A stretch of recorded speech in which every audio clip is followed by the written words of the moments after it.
Today is day 6 of talking all things weddings, and I want to go into detail on how I DIY'd my flowers for my wedding. My name is Jessica. I am a San Diego-based wedding photographer, a recent bride, and your wedding best friend. And just to kind of give an overview of the things that I did, you can see down here, I did all of the bouquets for the bridesmaids and my own. We also did all of these little bud vases that were scattered throughout the wedding and as centerpieces on the tables. And I also even did my flowers for the arch. So let's get into it. So, of course, I started with Pinterest, and I had just one big Pinterest board for kind of all of my inspiration. A lot of times people will have like one kind of folder for their wedding and then break it down by, inspiration for flowers, inspiration for hair and makeup, or location, whatever. I just had one big board. It was too much to kind of separate it. So these were kind of like the flowers that I was really liking. And if I would see one as I was exploring, I would save it as inspiration. And as you can see, I kind of liked that like almost like garden party aesthetic, like a little messy, not something like perfect, and kind of like a little kind of like stringies falling out.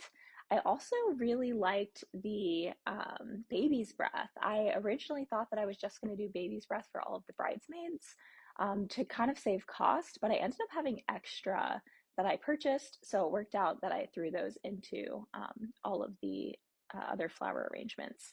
So this was kind of like some of the flowers that I liked. So once I kind of knew what it was that I was drawn to, I decided to kind of like break it down by what was in these bouquets. So just this one, for example, like there's some roses in here. There's maybe those are eucalyptus, it looks like. And one thing that I did if I wasn't sure what a certain flower was is I would try and find, or a lot of times I would take a picture of it, go to Google, add the photo in Google, and so it would search that flower and usually tell me what it was. But a lot of times I would just go online and look up like a chart of flowers, and I would be able to say, oh, this is that flower. So I kind of created a list of the flowers that I really liked. And then I started getting really detailed about it.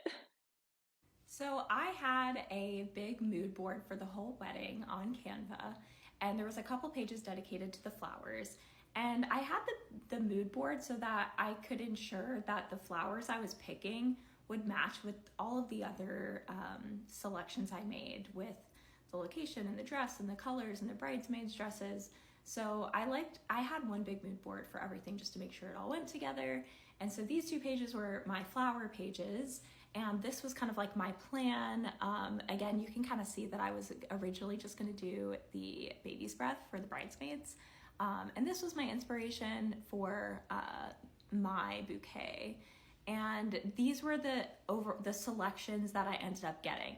So I really wanted to, originally I just had a list of the types of flowers, and then I went and found what they were, and I took pictures of them, put them here just to kind of see what maybe they would look like all together, just on a screen as individual flowers, and obviously not as a bouquet.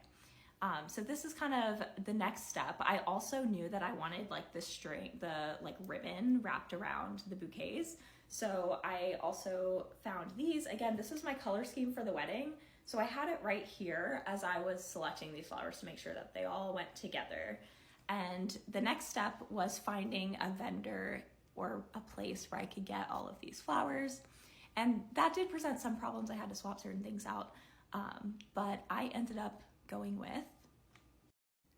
Blooms by the Box. Now I took a screenshot and for some reason it's not showing up here, but Blooms by the Box. And I really liked this place because they had a ton of options. So you can kind of see how they categorize them. You can shop by the specific flower, you can shop by color, you can shop by style. And they also have a lot of DIY like resources on their site. And there's a ton of options out there where you can get flowers wholesale. But this is what I did, and it was great because I could plan ahead and basically place the order. I think I placed it like 3 months in advance. you could do it even less. I think they said you can submit the order within like a month before your event. But this was kind of preferred for me. I know some people just go to Costco or they go to their grocery store and they like buy flowers the day before or the day of, but I didn't want to have to do that. I just wanted them to show up and be here. I didn't want to have to like add that to my list of things to do right before the wedding. So I decided to order them online, and I would highly recommend this place. So when they showed up, they came in these large boxes. And honestly, I was shocked because there was so many flowers and they came very compact. Also, I kind of forgot to mention quantity. That was one thing for me that I was really struggling with. I didn't know how many of each flower to order for like all the things that I wanted to do. So one thing that was great about Blooms by the Box is that they had an email that I could email and basically kind of chat with this person. So they emailed me, we set up a video call. I talked her through all of my ideas, what I wanted to do. She was like, yep, seems great, you're ahead of the game. But if you're like, I don't know what flowers to get, I don't know what would look good together, they also help you with that. But really, I just wanted their help for quantity. And so she did say like, I would get this many bunches of that, this many stems of that. And I will say I got more than what they recommended, which I kind of regret because I did have leftover flowers, and I could have saved money there. But anyway, they came in these two large boxes. And as you can see, I bought these actually like buckets from Amazon, and I ended up returning them because I need them for one day. So I bought buckets to put water in them, to put the stems in. They have instructions on like how to take care of them when they arrive. We also made the boutonnieres, and I had all of my bridesmaids come. This was 2 days before the wedding. We had a little flower party, and I kind of tasked them each with something. So like one girl was like making the boutonnieres, and like another one was wrapping them, and then somebody was helping me with my bouquet, and then the other girls were doing the vases and like like all the flowers for the centerpieces. So that's kind of like how we divvied it up and how we did it the day of. So you are gonna need some supplies for this project. This is kind of the leftovers, but I had a ton of ribbon, and honestly, I got a lot of these from my husband's grandmother. She had a ton of ribbon in her house that I was like, can I have this? And she was like, go for it. So I also did buy some on Amazon, and I never even used it. You can see the one in the corner, and that was expensive. So just repurpose ribbon.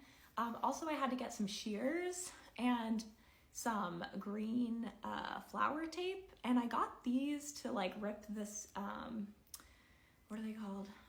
Thorns off the roses, and it was kind of terrible and crappy, so we just cut them off. But definitely recommend the shears. You will need them. And honestly, I got all of those sorts of supplies for like less than $10, and you could get them on Amazon. I got them on Temu. So you will need supplies. Don't get those early, get it over with. But I'm glad we got a ton because we had a lot of leftover. Oh, also the buckets, not pictured. Definitely recommend those. And then I had some pins so that you could hold the ribbon in place on the flowers. So this is a close-up of my bouquet, and I loved it. One of the things that kind of happened is, or that you have to also consider, is how to store your flowers after you make them, because we made them 2 days before the wedding, so they have to last until the wedding. And I got a ton of vases that were pretty cheap. I actually got them from the dollar store for $1.25. So we put all of the bouquets in those vases and changed out the water throughout the next 2 days. And then also the boutonnieres, we had like a big Tupperware that you put a wet paper towel inside of and then put them in the fridge and covered. So that helps those last. So there are tips and tricks on how to preserve them. This was a long one, so thanks for following along. But one last note, I had leftover flowers, so I ended up creating that arch, and I just Amazon ordered the foam that was needed for that and had it the next day and put that together. So the last thing is that make sure you have a plan, or I've tasked somebody with getting all of these flowers to the venue. There were so many, so I had a friend do it. If you're interested in more DIY, follow along for all things weddings. Thanks.